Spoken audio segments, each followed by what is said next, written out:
Rusia ka nisur një ofensiv të re ndaj infrastrukturës energjitike të Ukrainës, duke goditur rrjetin elektrik, termocentralet dhe nën stacionet, njoftoi presidenti Volodymyr Zelensky.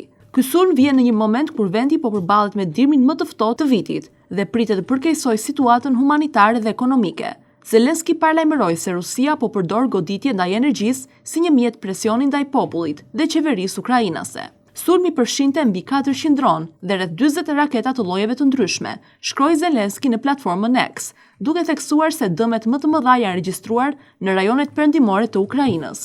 Presidenti akuzoi Moskën se po zgjedh dhunën mbi diplomacinë dhe bëri thirrje që partnerët ndërkombëtar të reagojnë menjëherë ndaj sulmeve, duke paralajmëruar se Rusia po përdor motin e ftohtë si një mjet presioni mbi Ukrainën.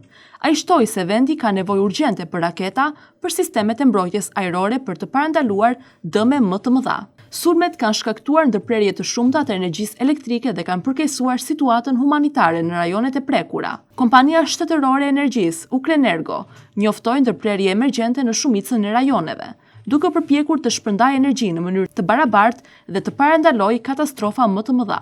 Analistët e sigurisë paralajmërojnë se ky është sulmi më i fuqishëm ndaj infrastrukturës energjitike ukrainase, qysh prej fillimit të luftës dhe se pasojat e tij mund të zgjasin disa javë, duke vështirësuar jetën e qytetarëve dhe funksionimin e ekonomisë. Ky dimër më i ftohtë për Ukrainën në disa vende, po vjen në një kohë kur sistemi energjetik tashmë është dobësuar mbas thuajse 4 vjetësh konflikti të vazhdueshëm. Edhe Polonia, vendi i fqinj, u përfshi në mobilizimin për të parandaluar çdo incident i cili mund të prek territorin e saj. Zelensky përfundoi mesazhin e tij duke theksuar: "Çdo ditë Rusia mund të zgjedhë rrugën e diplomacisë, por ajo vijon të zgjedhë sulme të tjera.